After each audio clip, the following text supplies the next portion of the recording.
Yaya tolobaka yango chaque fois salaka attention. Mama na yo akoki kokoma ndoki na yo, papa na yo akoki kokoma ndoki na yo, ndeko na yo lokola salaka attention ya kosakana te ya lisoto kobetela yo epesi ngai pasi, epesi ngai mutu koswa po esalami bongo na Lubumbashi ou en Tanshi epai wapi ndeko mwasi andimaki te.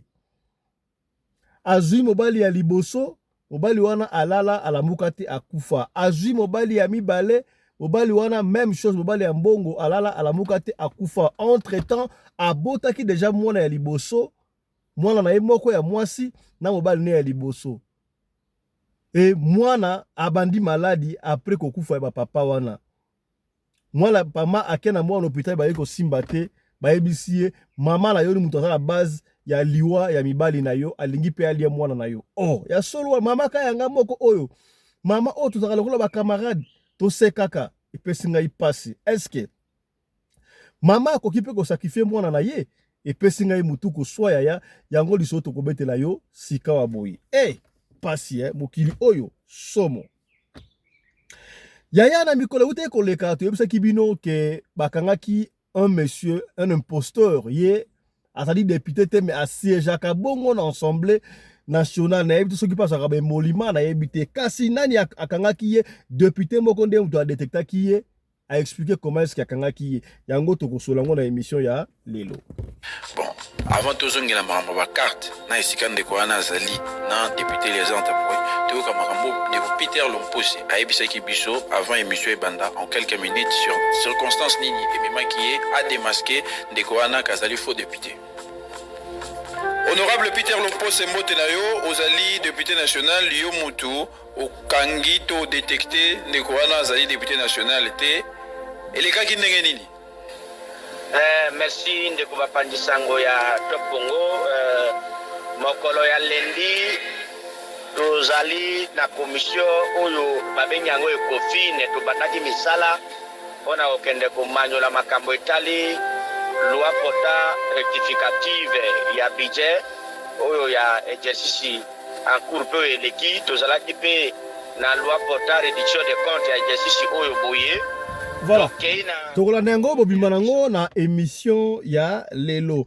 Yaya makambo ya ba libanais ça fait couler beaucoup d'encre. Tu yebi que na Liban kuna moto ezali kopela se kopela. Yaya, moi je ne comprends pas. Pour na nini ba libanais bazalaka à l'aise na Afrique yaya.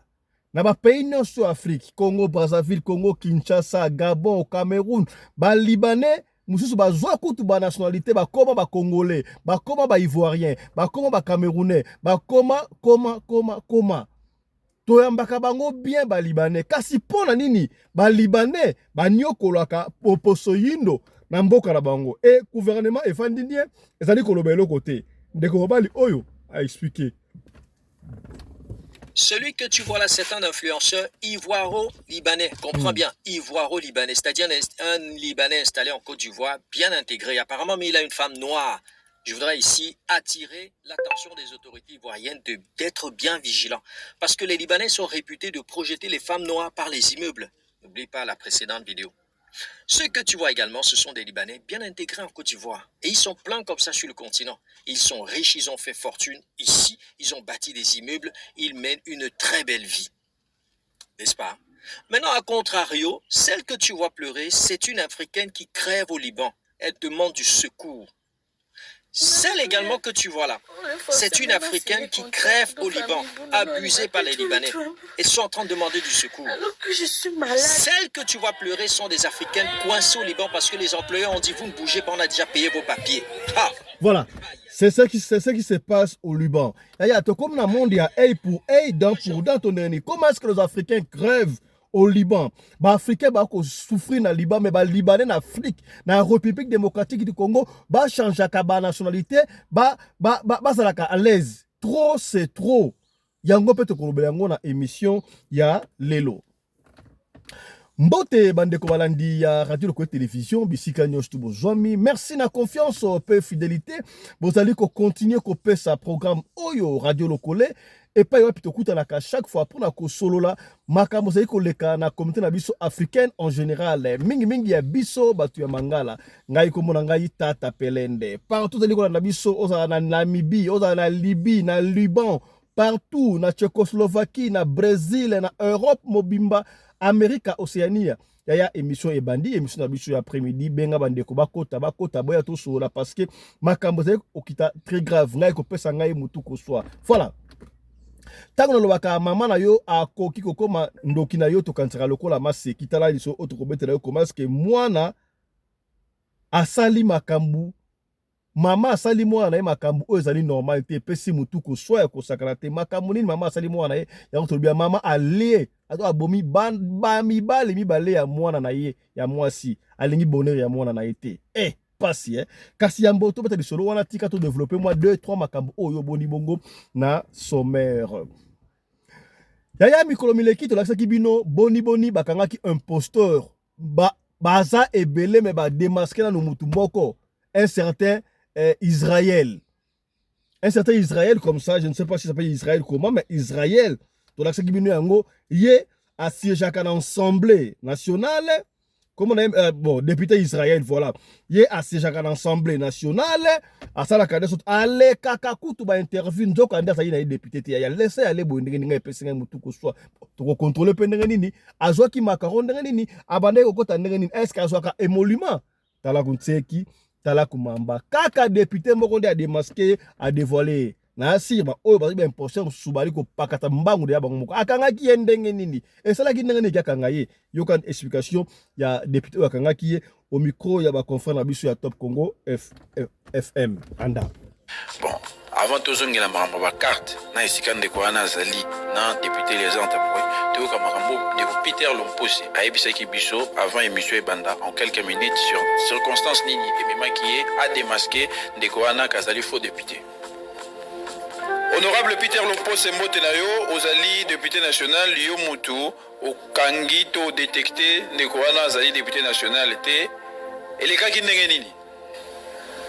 Merci, Ndekouba Pandisango ya Top Congo, Mokolo ya Lendi, Ozali, na commission, Oyo, Babenyango et Kofi, Netoubataki Misala, on a aucun de Komanyo la Makambo Italie.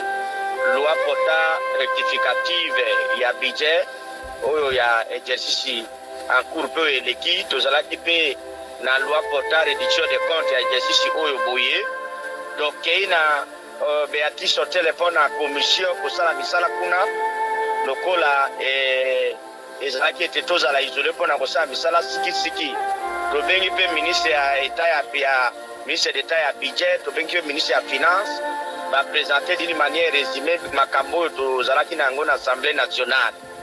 Après pour présenter ndeko bapangi sango tozui mwa kopema o babengi pause. Tango topemi sika toye kozwa mwa eloko ya kolia. Ndeto kei to bandi otuna moto azo telema député parce que zaikaka na ba député oyo bazali na ekofine.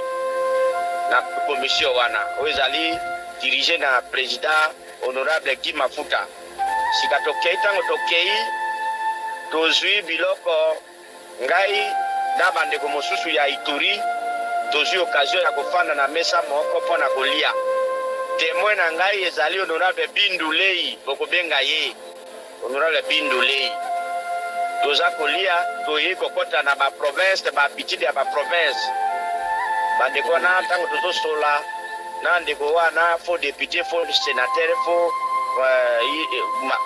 faux nyonso oyo bapesi wana bomoni na bilili na ba WhatsApp ye pe tozalaki na ye na kati ya sale wana lokola député lokola biso tozosola peti ya ekoloba no epa na biso na Équateur ye wana ayebi te kinga na za équatorien de père et de mère sika ya ekoloba ndeko epa na biso na Équateur epa na ba mama na biso ya bamongo l'infidélité c'est une garantie soko komi boye bapesi yo mama moko soko za mopaya po encadrer yo tango nayoki makambo ya Équateur boye parce que je suis équatorien de père et de mère nalobi ndeko yo zali mwana Équateur alobi nazali mwana Équateur oh wapi grand Équateur ou petit Équateur alobi nazali mwana petit Équateur territoire nini Basankusu et Basankusu et Bolomba ce sont des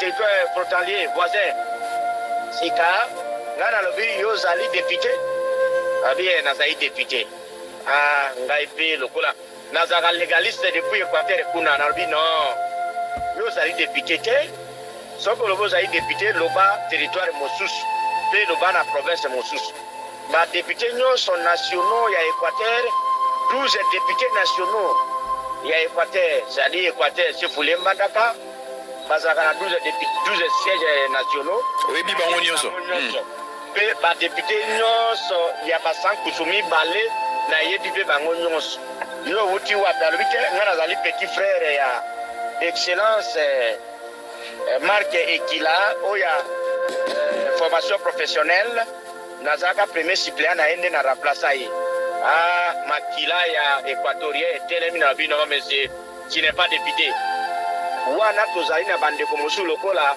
témoin na ngai honorable Bindu Lei avec collègue je le connais on siège avec lui il est député 085 210 11 11 085 210 11 11. Voilà, c'est un peu ça. Donc, bazo infiltré biso jusqu'à la moelle épinière. Je crois makambo ya boye ekozonga lisusu te. Tokenema moko na plainte oyo ndekwa porté contre ba libanais. Pas fisto bino bokomi ko sala ségrégation, racisme, ki racisme ya di ko ya soki tokei na Liban. Avant la Liban d'abord, ba Libanais oh ba ka bongo na Afrique, na République démocratique du Congo, na Côte d'Ivoire, dans ba pays presque nyonso ya Afrique francophone, ba Libanais baza à l'aise kutu, ba Libanais mususu na Congo démocratique ba pesa bango na nationalité, ba ko salaka makaminene, ba ko salaka makabuya mabe. D'ailleurs, ba tia bango à l'aise ba koma na niveau ti baza na ba magasin, bazo ko nyokola ka bandeko o ya biso. Ko salisa bango misala makasi.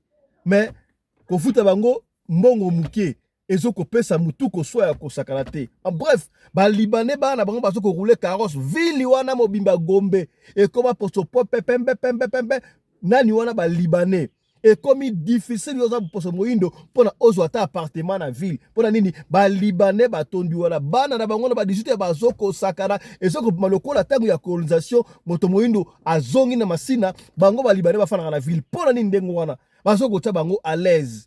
Et pourtant, et pas ina bango na Liban, bazo kotika ba noir libre atanda mbutia ya ba noir bazo kende osala misala bazo maltraité. Quelle souffrance, esclavagisme ou bien de l'époque yaya. Ba noir bazo ko souffrir na Liban ya ko sakanate. Est-ce que ba kondi Afrique bazo konti kotika boy?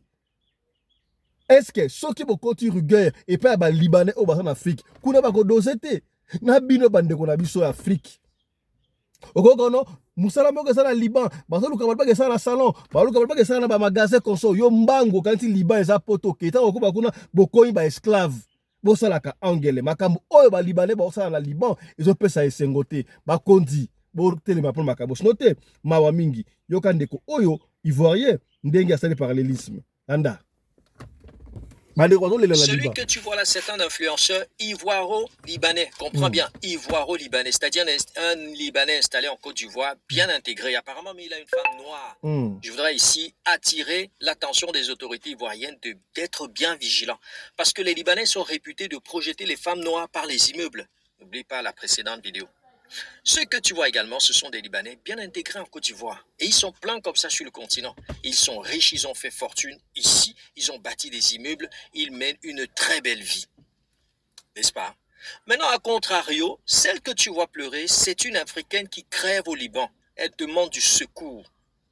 Celle également que tu vois là, c'est une Africaine qui crève au Liban, abusée par les Libanais, et sont en train de demander du secours.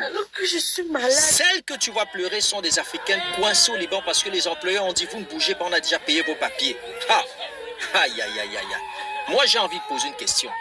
Qu'est-ce que l'Afrique doit au Liban pour que les Libanais soient bien traités chez nous pendant que nos enfants crèvent au Liban? Pendant que nos enfants sont tués au Liban, pendant que nos enfants sont assassinés au Liban, entre-temps, les Libanais font fortune ici chez nous. Qu'est-ce qu'on leur doit? Qu'est-ce que l'Afrique doit aux Libanais? Vraiment, il faut qu'on me réponde là-dessus. Je veux aussi attirer l'attention des populations africaines, des institutions africaines, des polices africaines, des gouvernements, de considérer les cas de traitement qui existent entre comment les Libanais sont traités en Afrique et comment nos frères, nos sœurs sont traités au Liban. Je dis, il y a un esclavage au Liban vis-à-vis des Noirs. Mais ici, on les traite bien. Non, il faut considérer cet écart. Il n'y a pas que nous qui devons faire ça. Nous devons considérer cet écart et imposer au gouvernement libanais de protéger les Noirs.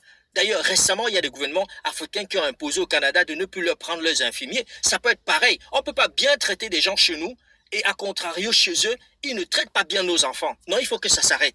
Il faut que ça s'arrête. Les Libanais sont en train de remplir la Côte d'Ivoire. Pourquoi ils ne vont pas dans les pays musulmans, arabes, je veux dire? Ils sont en train d'aller en Côte d'Ivoire. Et je voudrais dire ici aux autorités ivoiriennes, n'oubliez pas l'histoire, les invasions arabo-musulmanes, la prise de Constantinople. Ils vont s'installer, après ils vont vous conquérir. N'oubliez pas ça. Qu'est-ce que l'Afrique doit au Liban? Mais je pose encore cette question. Qu'est-ce que l'Afrique doit au Liban pour que les Libanais chez nous marchent librement, soient bien traités, soient bien nourris, bien lotis? Pendant ce temps, les Africains sont assassinés au Liban, abusés au Liban, tués au Liban. Qu'est-ce qu'on leur doit? Qu'est-ce qu'on leur doit? Ça, c'est très profond. On va revenir sur cet élément dans l'émission Nabiso, il y a studio. Comment est-ce que les Libanais sont très bien chez nous, en Afrique? Mais et pas la bango ba maltraité bandeko Nabiso. Voilà comment les gens pleurent. Donc aux ongles lango en image dans l'émission Nabiso, il y a studio. Il y a tout comme là c'est lisolo o ça na Lubumbashi en temps chez Zali pena mula yete Zali mukuse pesinga ipasi ya kosakana te. Jeune fille moko balobi tout nga kombo na yete. Afin de la Lubumbashi en temps chi azwaki mobali na ya liboso. Jeune fille a na chance azwaka mobali mais mobali o ba mona mwa katuku bianza. Tanga zui mobali kaka neza laka abandi ko va na mobali wana abala ki na nuté. Mais déjà abanda ko fa na pour appeler ça qui est zimba boti mobali wana ki na ba moyen ça va quand même. Abanda ko pe mbongo jeune fille o abanda ko za kutu soya ko ya ko talaka ba mala bango moi sachet moi kitoyo moi ça kalo se fait bande ko zanga te abanda pe ko aider famille doki akoma ki lokola likundi ya famille. Asala mobali wana pratiquement 5 ans et moi na bango ya mwasi babota ki akokisaki pe 5 ans. Après 5 ans boy basala ki bien mobali na mobali alali mobali alamuka te lesa yaya na yebsa ka salaka attention na baliwo ezaka moto alalaki alamuki te salaka baliwo ya bien te yango wana yoko ki kolala te ya soki osambeli te lesa ka chaque fois soki oza te kolemba sala ta notre Père qui est aux cieux, que ton règne arrive, que ta volonté soit faite sur la terre comme au ciel. Donne-nous notre pain quotidien, pardonne nos offenses comme nous pardonnons aussi à ceux qui nous ont offensés. Ne nous soumets pas à la tentation, mais délivre-nous de tout mal, car c'est à toi qu'appartiennent le règne, la puissance et la gloire pour les siècles et les siècles. Ça la ta prière wana. Toi pour le bikara makile Jésus-Christ ça la prière liboso pena si ma barrière ya zeli prière makasi wana ba doki ba kokaka yango te. Kola la kati ça pour osambela. Jeune garçon wana kufi.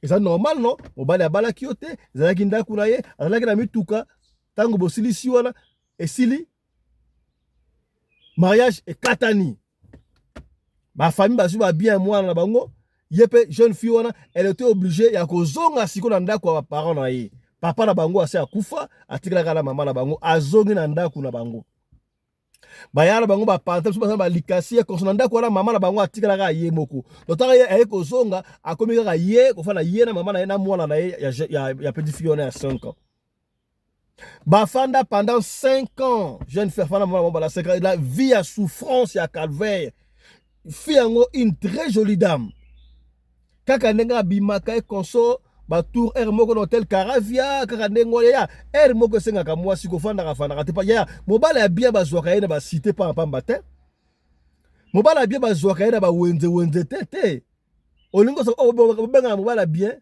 air moko sala ka pe konzo partout esiko zali ozala na France en fait na Europe na Afrique partout Au sala tamo ekonza muke muke kenda kana ba grande place, ba restaurant ya minene et si kana ba grand homme d'affaires mbala bien bayaka komela moi café, komela moi ti, kolia moi na restaurant, wala ndo ko mbala ya bien. Yo kana to ko mbala ya bien et si ka oyo bino bomela so ginda ngwana osimba te. Est-ce que comme to soli ka pembe. Mutan mutaye si ka kendaga. Wa ma stress et pa ba ya basi. Ndeko mwasi oyo aye ko kutana na mobali mususu. Cette fois là qui grand homme d'affaires. Aleka ki kutu ya liboso na mbongo. Bakutani asepeli na osepeli ici na mwana moka bino ya pas de souci. Basi donc très bien. Voilà moi ça conseille il y a 10 ans. Babandi pour vivre na ye consort ba bandi ko vivre na ye ba ko sala pe mariage cette fois-ci oh pena sali mariage a pe simbongo ya libala bali pilo lilo batu ba mela masanga balia. Mwana mwasi oyo akei libala na mobali na wana ba ovana na golf bato ya Lubumbashi webi golf n'est-ce pas akei ovana na golf ezali lokola esika ya bakonzi esika ezali lokola Gombe na Lubumbashi Gombe oyo na Kinshasa etondi bongo balibane oyo baso ko nyokola ka bandeko na Liban bango ba vivaka à l'aise na mboko na biso pona ni ndengo wana. En tout cas, cette fois-ci, on va dénoncer Tinati. Botie bandeko na biso mal à l'aise na Liban, boko zwa mal à l'aise en Afrique mobimba. Est-ce que komi bandeko to la mukako? On a plus le temps. La liberté s'arrache. Est-ce qu'on comprend? Komi hein? La liberté s'arrache. Trop c'est trop. Abadi ko fala mbala na yowana, ça va vie bongi, azongele suko edaka mama na ye. Maman zo ko basaka fufu, kito ça va maman ande ko zanga provision te, maman $100 eloko pamba makasa nkemba zo ko zwa. Muta pesi cela pas fiston. Ba sali kaka 5 ans lisusu. Moi ne ya moi si akokusi 15 ans. Mobali na ye wana alala alamuka te. Kaka même liwana mobali o aliboso. Oya alala alamuki te boyendenge nini. Basali matanga, basali o cette fois là comme elle était mariée. Ndaku wana mobala sombaki te bande ko futela donc ajuba bloka mike miki ba pesi famille pesi repesa ye azongi lisusu na ndaku na bango pa mama na ye. Ye pour autant sosola ya salaka attention, la confiance n'exclut pas de contrôle. Papa fiston yo masolo betaka moko olingra ko kabola biso mama te na zo kabola mama na binote na zo kabola de côté mais to ko penier yo ezali émission ya éveil ya conscience. Est-ce que komi là d'ailleurs c'est très compliqué. Vie oh ça dit très compliqué. Ko eba tena na ko ina pour rien. Tango fi wana zongi pa na bango. Azaki na mambongo muke asali kaka une année après une année galère et bandi lisusu. Galère bandi yango moko te jeune fille na ye o ya 15 ans abandi maladie. Mwana mutu passe ba ke na hôpital mabe hôpital esimba te akoti abimi mbala suka akoti balaki te na fièvre na butu ya kosakana te. Ba ke na hôpital na hôpital a Saint-Domingue moko. Ba koti na ye wana ba traiter tant balala kawana.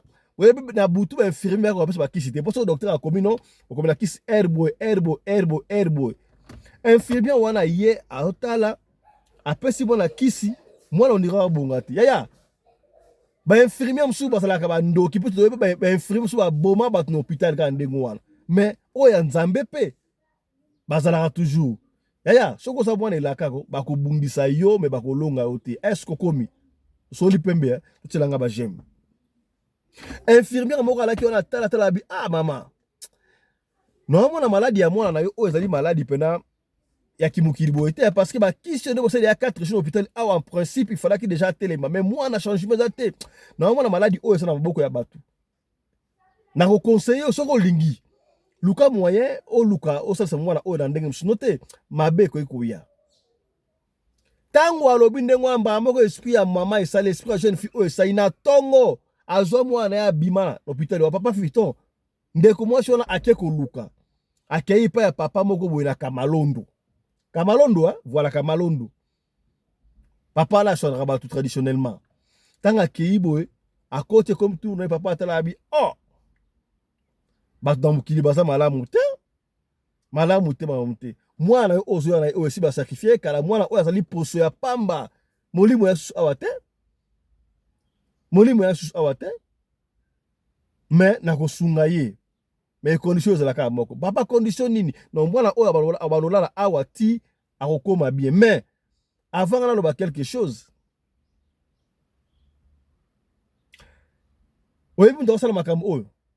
Nani eza mama na yo. Papa wana tala abi. Oh! Mais maman no alingi bonheur na yo te. Yaya, combien de mama de ba mama balingaka bonheur bana bango te baza ebele meke. Mwana soka bandi ko évoluer, mama bandi likunia, jalousie, baza ebele, ba papa mingi bazala prompete ba mama. Okosala mwana jalousie ya nini, olingi mwana a évoluer, to olingi mwana kwa. Yo mama zo finga mwana pauvre. Honte à vous. Abi mwani mobali no liboso mama na yo ne mutalia ki mbana liboso. Alingaki bonheur na yo te, alingaki ozonga yo odepandaka na ye. Moi fufoteka na kwa ndi osenga ka biloko kolia pona ye fosala ka pembe na ndengo wana. Eza ndengo wana mobali no ami bale ye pe lisusu mutu aliaki ye. Mais kindoki yango ya bino pamba ka ndengo wana ole batu doki oza na mbongo te ozaka ndengo wana. Siko mama na bino asi ateki deja mwana na okoko na oyo atikali poso ya pamba. Ah te mama na nga kosa ndengo te mama na ngai mama na nga à chaque fois na ngai asunga kabi na yebi yo mama na ezali mama na yo ça va pona ondima. Kene otuna mama na yo makamwa akoloba nini. Kene sola na yo na uti pa boya ayipsinga bo kene sola mama na yo. Jeune fille pa kenda avant ça ba mama. En tout cas moi na hôpital ba na ko simba te ba médecin ba sali ba ko sa simba te infirmier mo ka yebisinga clair que maladie auto mo na ngo na clair te luka moye o sali sa moi na ndenge msusu. Na kenda ki pa papa mo na kamalondo. Papa wana tala bi mama yo mtu na base ya maladie ya mwana nga ka koko na yo. Mama pona nini boy. Et puis il est allé encore plus loin. Donc mobile nanga ya liboso mama yo mutoboma ye. Oh là là la mukate wana. Et si li wana te mama yami bale yo pe mutoboma ye et puis singa passe mama kamba boy. Ngaku dandimi yango te. Est-ce que mama eza solo? Mama ata yo mama ngai pe na ngai mama oya yo. Na bo mobile na yo. Ngai mama oya yo. Na dia koko na ese ngala sana ndoki. Ngala sana ndoki. Eza makamba lukuta. Mama lukuta mama lukuta mama alobeki so mama lukuta ngala zonga na kebisa kende ko ebisa mama lukuta. Jeune fille wana azongi papa wana na kamalondo. Abino ngala solo na mama na nga mama abisa mama lukuta. Mama lukuta ça va problème. Na ko faire voir yo kiza mama na yo. Azui poudre moko boya pesa bon poudre oyo soko lambi biloko tia ngo na biloko bolia. Soka yebe biloko moko te. Yo pe ko le biloko wana yo sa biloko moko te. Soka yebe biloko moko te. Et ça est biloko moko te. Soka yebe biloko mama na yo akokufa. Akokufa. Avant tia biloko yebisa ye. O kingai entre-temps moi na tikali wana. Moi na tikali. Jeune fille wana azongi. Ay mama na uti pa papa wana a confirmer gezali yo. Apesi ngai poussière oyo. Abi soto la biloko. Na tia yango na biloko. Soki oza ndoki. Yo mto babaki mibali na ngai. Olingoli akoko na yo okokufa soko le biloko wana. Soko za ndoki te esa eloko mote. Yo ka mama tia esa eloko te za ndoki te. Tia na yo eloko moko za te tia na yo. Ngana za ndoki. Pona nita ko mona mukena liaki yo moko te. Na lia bande ko te pour nini? Pour aller encore plus loin. Siko ngana kene ko lia koko nanga jamais. Jamais. Lamba. Jeune fille wana lambi biloko azupe poussière wana tie. Maman la bango alia yepe alia. Yaya, chose grave. Vous savez ce qui est arrivé après? Balala be maman wana la mukate akufa. Yaya, bando ki ate tu bazala kape. A préféré akufa na ye que andima. Maman wana akufa. Alala la mukate même mort. Oya bomaka batu wana. Sangwe panzanie mama kina kufi ye azonga mbango epanganga wana nganga ese omoni lokola mama na okufi mwana sikoyo alamuka be mwana oyo soko sambela sana makasi mais elle est déjà sacrifiée mais mwana telemi quand même azongi nganga na ese pour aller encore plus loin plus grave papa la bina kufa ndenge nini o papa kufa alalaka alamuka kate voilà mama na bino pe mutu aliaka papa na bino donc mama ça ya solo o moi si aller mobali bato mokili makambo mingi ngana lelio mama passe na mokili o yaya ezande boy bakunda mama ya tika na ndaku wana vie ko baka mame mwana ne ya mwasi wana esali inane tant ko 16 ans abandi sous maladie lokola yeba ki ba yo ta spirituel akei papa abela en tout cas na yebsa ki yo Moi, na yo atikala ki poso ya pamba. On ne peut plus rien faire. Kende kaka ba prière. J'avais fait ce que je pouvais faire, mais ta okuta azonga ki wana ako sala ngote. Mais volonté nzambe sala kaka on n'a plus rien.